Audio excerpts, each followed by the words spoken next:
Refleksikan sabda Tuhan itu di dalam eh, pengalaman hidup kita masing-masing. Tuhan bersamamu dan bersama rohmu. Inilah Injil suci menurut Matius. Dimuliakanlah Tuhan.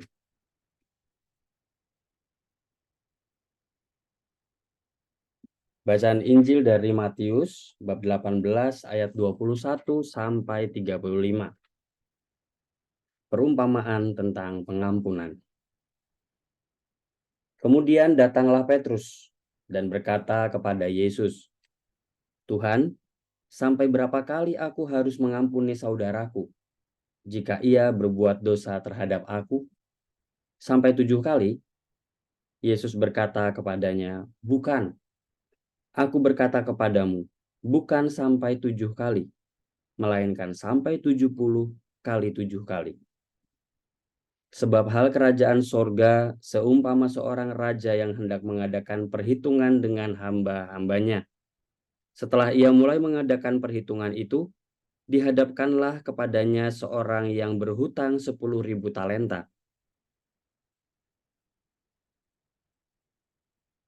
Tetapi karena orang itu tidak mampu melunaskan hutangnya, raja itu memerintahkan supaya ia dijual beserta anak istrinya dan segala miliknya untuk pembayar hutangnya.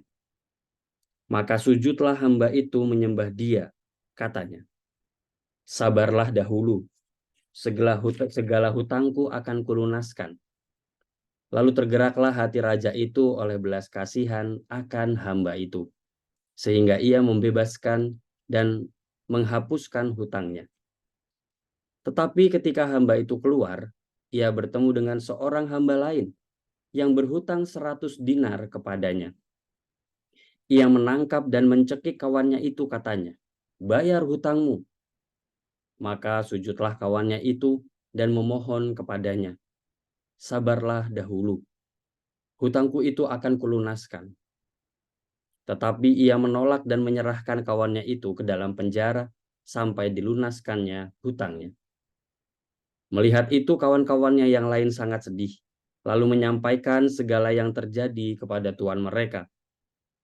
Raja itu menyuruh memanggil orang itu dan berkata kepadanya, "Hai hamba yang jahat, seluruh hutangmu telah kuhapuskan karena engkau memohonkannya kepadaku. Bukankah engkau pun harus mengasihi kawanmu seperti aku telah mengasihi engkau?" Maka marahlah tuannya itu dan menyerahkannya kepada algojo sampai ia melunaskan seluruh hutangnya. Maka Bapakku yang di sorga akan berbuat demikian juga terhadap kamu, apabila kamu masing-masing tidak mengampuni saudaramu dengan segenap hatimu. Demikianlah sabda Tuhan. Terpujilah Kristus.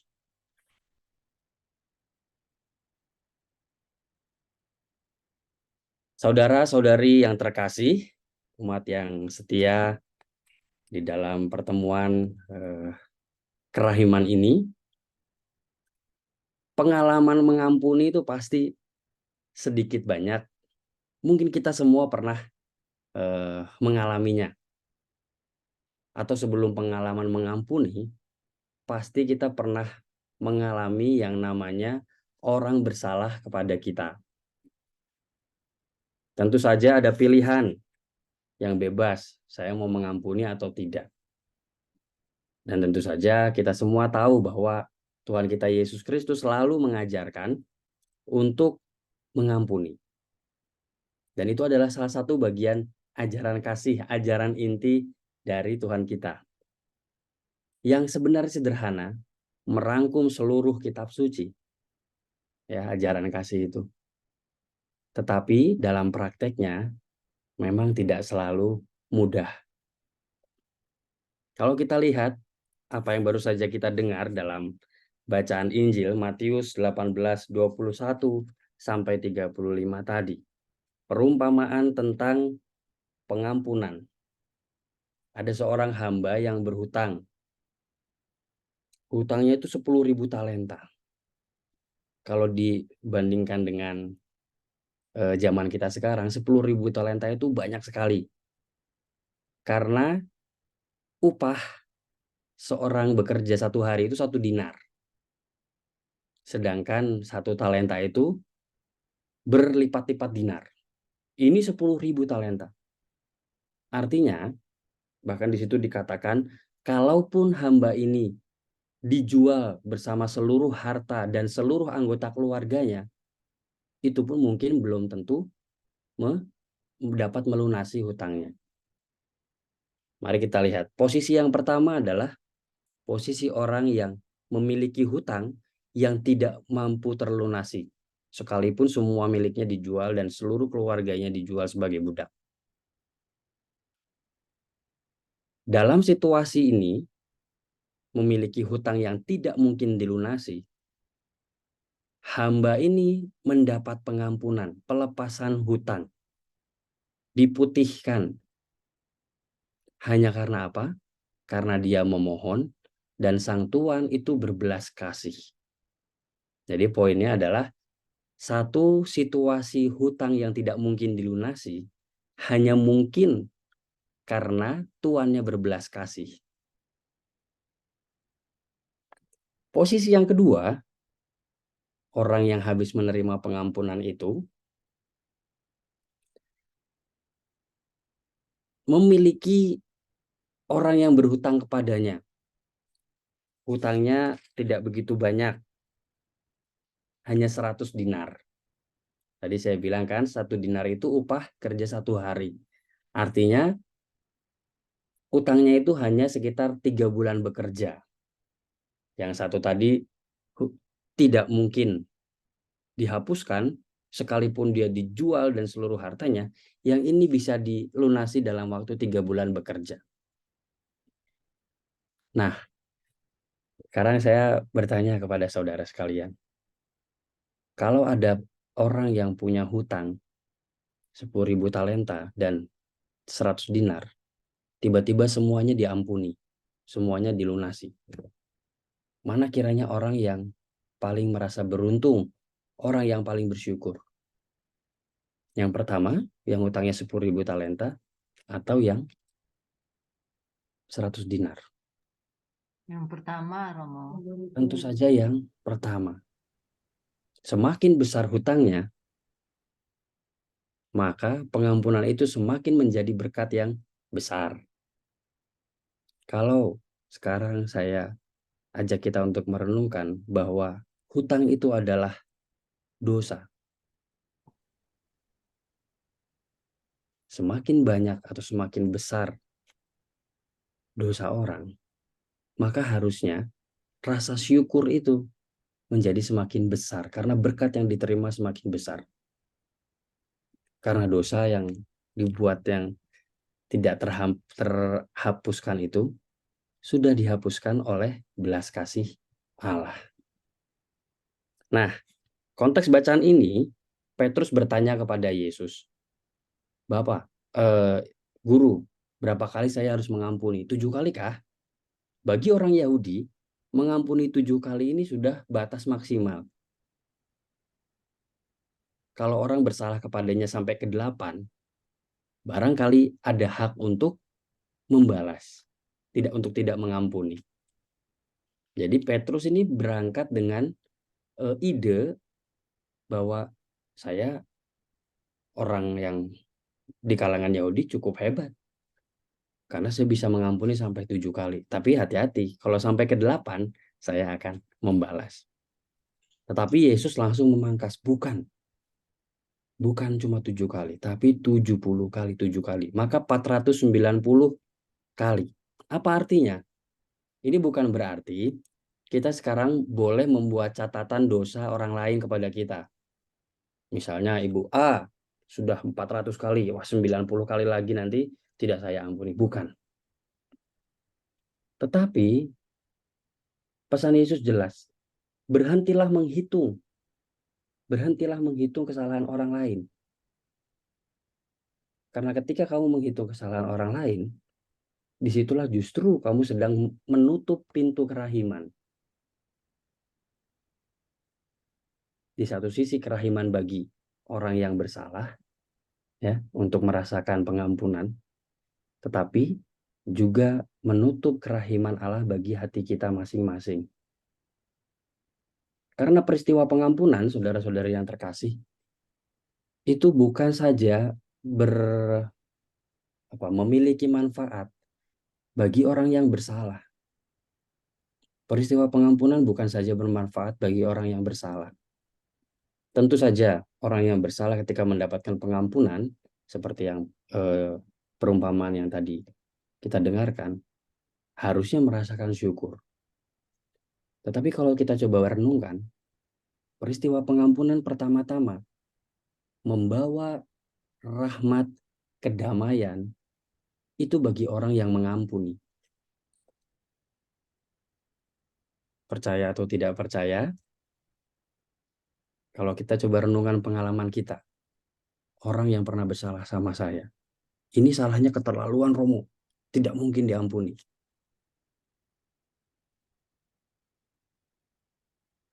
Justru ketika mengatakan tidak mungkin diampuni, itu orang yang harusnya mengampuni itu hatinya dipenuhi dengan kegelisahan. Sehingga yang namanya kedamaian, yang adalah salah satu ciri kerajaan Allah, itu tidak bisa ia rasakan. Contoh, di gereja misalnya, sama-sama pengurus atau aktivis. Biasa kadang-kadang ada konflik ya, satu dua berbeda pendapat, lalu melukai perasaan. Ketika pulang, sadar, aduh Tuhan maaf saya tadi berkonflik dengan teman saya. Lalu dia mau kembali ke gereja untuk berdoa di ruang apa namanya, entah ruang Kapel Maria atau Kapel Pieta, mau bertobat, mau ya mengkoreksi diri. Begitu sampai di tempat berdoa, ada orang yang bersalah kepadanya, yang konflik dengan dia. Dah, apa yang terjadi? Nggak jadi berdoa, karena masih ada amarah dan dendam. Karena belum bisa mengampuni. Batallah itu semua tadi, niat-niat untuk eh, memperbaiki diri, untuk berdoa, untuk bertobat.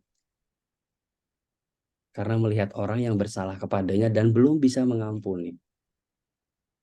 Maka, saudara-saudari yang terkasih, tema yang saya tawarkan hari ini, yaitu menghadirkan kerajaan Allah di bumi, menghadirkan kerahiman Allah di bumi, itu di satu sisi mengajak kita untuk merenungkan pengalaman akan diampuni.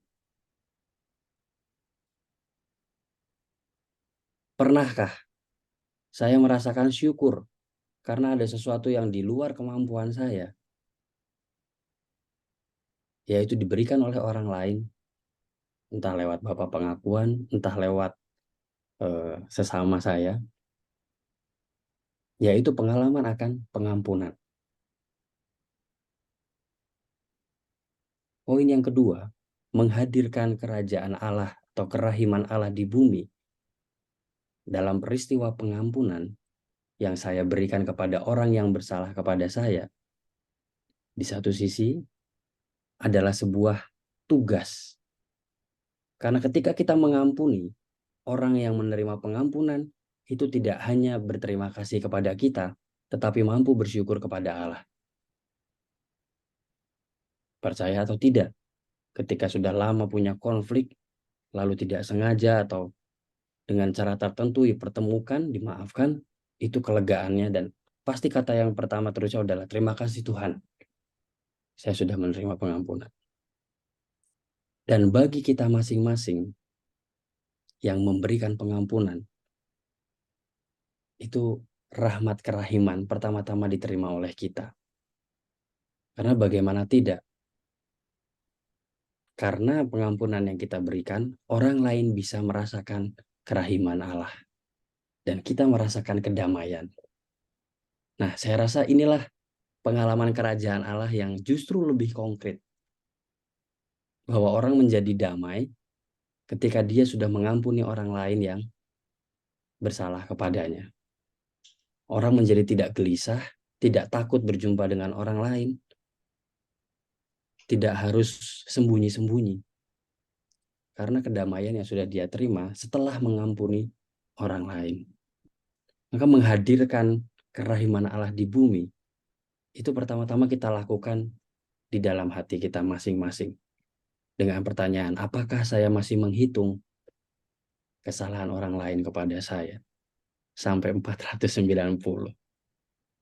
Jangankan sampai 490 ya. Kadangkala kesalahan yang sudah 1, 2, 3 tahun yang lalu aja kita masih mengingat-ingat. Satu kesalahan padahal. Belum kesalahan ke 400. Nah, apakah dengan begitu saya bisa menghadirkan kerahiman Allah dalam diri saya dan melalui diri saya? Semoga ketekunan kita di dalam berdoa dan memandang sakramen Maha Kudus itu menjadi kekuatan bagi kita masing-masing untuk memiliki kekuatan ilahi. Karena pengampunan ini bukan kekuatan manusiawi, Bapak Ibu Saudara-saudari. Pengampunan ini kekuatan ilahi. Karena kita tahu kekuatan manusiawi adalah mata ganti mata, gigi ganti gigi. Bagi orang Yahudi itu sah. Itu boleh saja. Itu adil. Tetapi pengampunan ini kekuatan ilahi. Itulah mengapa dalam setiap peristiwa pengampunan yang kita berikan maupun yang kita terima, itu sebenarnya kerahiman Allah sedang dihadirkan di muka bumi. Logika manusia yang tadinya mata ganti mata, gigi ganti gigi, sedang digeser menjadi logika kasih dan pengampunan. Nah, semoga ketekunan kita di dalam doa-doa kita memandang sakramen Maha Kudus itu sungguh mengingatkan kita dan menjadikan kekuatan bagi kita untuk menghadirkan kerahiman Allah di muka bumi ini. Mari kita hening sejenak, kita resapkan sejenak sabda yang sudah kita dengarkan. Dan barangkali ada 1-2 pengalaman hidup kita yang tersentuh. Kalau pengalaman itu adalah pengalaman menerima pengampunan, mari kita syukuri. Kalau pengalaman itu adalah pengalaman di mana kita harus memberi sebuah pengampunan, mari kita mohon kekuatan yang lebih besar lagi untuk mampu menghadirkan kerahiman ilahi di dalam dunia kita yang mungkin kita tahu diwarnai dengan balas dendam, diwarnai dengan konflik, diwarnai dengan sikut-sikutan. Tetapi kita sebagai para pengikut, para murid Yesus, kita mau menghadirkan kerahiman ilahi ini di muka bumi. Kita hening sejenak.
Kemuliaan kepada Bapa dan Putra dan Roh Kudus, seperti pada permulaan, sekarang, selalu, dan sepanjang segala abad. Amin. Mari kita lanjutkan doa kita.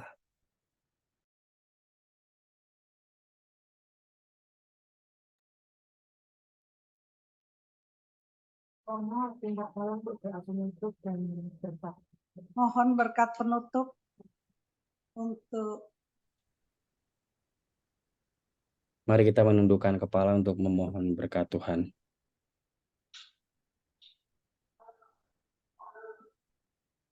Tuhan bersamamu dan bersama rohmu. Kita sekalian yang hadir dalam pertemuan dan doa virtual ini, keluarga kita, orang-orang yang kita kasihi dan kita doakan, segala kehendak baik dan niat-niat kita untuk menghadirkan kerahiman Allah di bumi dalam hidup kita, senantiasa dilindungi, dibimbing, dan diberkati oleh Allah yang Maha Kuasa, Bapa dan Putra dan Roh Kudus. Amin. Terima kasih, Romo. Sama-sama Ibu-ibu, Bapak. Mohon waktunya Bapak Ibu. Romo. Sama-sama, mari kita lanjutkan. Mohon waktunya Bapak Ibu untuk mendengarkan beberapa pengumuman. Kami mengucapkan terima kasih kepada Romo Albertus Gatot Hendrasto yang sudah membawa kami ke dalam renungannya yang begitu menyentuh dan menguatkan iman kami. Semoga Romo Albertus Gatot senantiasa diberkati dengan kesehatan yang prima dalam melayani umat Tuhan. Selamat bergabung bagi teman-teman para devosan dimanapun berada yang baru pertama kali ikut bergabung dalam Zoom Devosi Koronka Kerahiman Ilahi. Devosi Koronka Kerahiman Ilahi Paroki Santo Yakobus, Surabaya, diadakan setiap hari Selasa dan Kamis pukul 14.25 WIB tepat. Ruang Zoom dibuka pada pukul 14.15. Pertemuan berikutnya hari Selasa tanggal 14 November yang akan didampingi oleh Romo Budi Santoso MSc dengan tema The Gift, to love, to forgive, to serve. Terima kasih untuk host dan semua tim yang bertugas hari ini. Bagi yang membutuhkan informasi dan bantuan doa dapat menghubungi admin Ibu Mahendra, dapat dilihat di slide.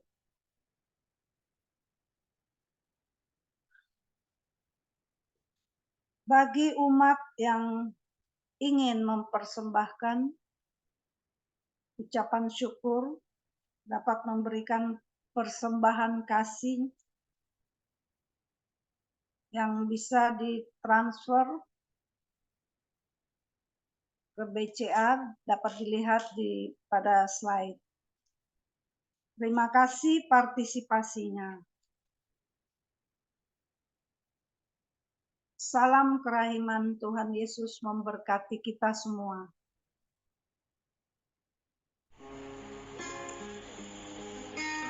Yesus kau andalanku,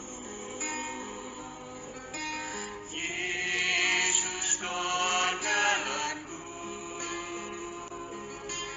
Yesus kau andalanku, Engkau andalanku sepanjang hidupku.